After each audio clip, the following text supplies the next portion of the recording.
Wah, ora nyono babar pisan. Negaraku padha kedanan karo sing jeneng Semar. Mongko saka petunganku Semar kuwi wujude satriya utawa Nalindra gagah pideksa. Lah kok jebul bareng aku tekan Karang Kadempel.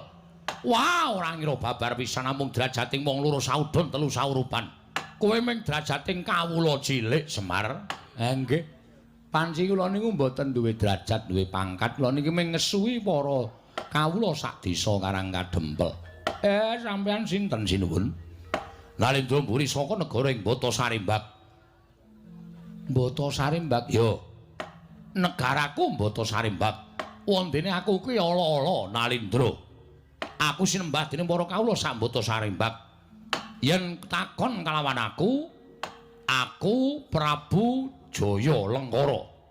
Prabu Jaya Lengkara. Yo. Ngaturaken kasugengan rawuhipun. Yo, slamet tekaku nering sambi kula. Ora kuwi sik. Ing atase kowe kuwi wujuding batur. Lah kok ndak sawang ana ing pendopo kene sing padha lenggah priagung-priagung. Iki sapa iki? Nuwun sewu menika juragan-juragan kula. Niki bendara kula. Ingkang lenggah wonten ing wingking kula menika sinuwun Prabu Darmakusuma. Nalindra ing Ngamarta. Sinuwun Prabu Darmakusuma. Kasinggihan mekaten sinuwun. Waladalah. Wah.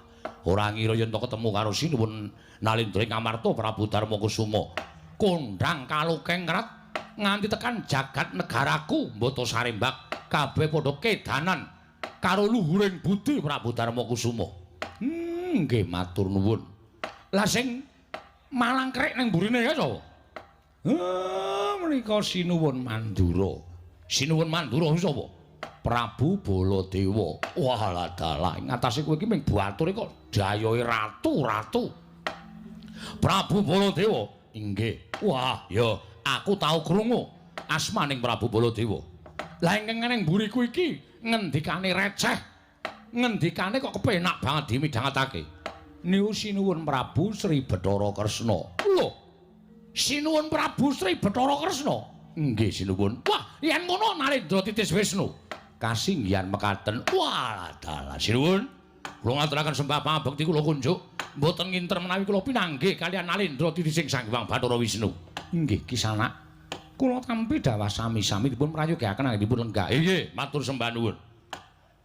Semar, sing dhuwur iki mau sapa? Niku ndara kula Ndara Werkudara. Raden Werkudara. Nggih,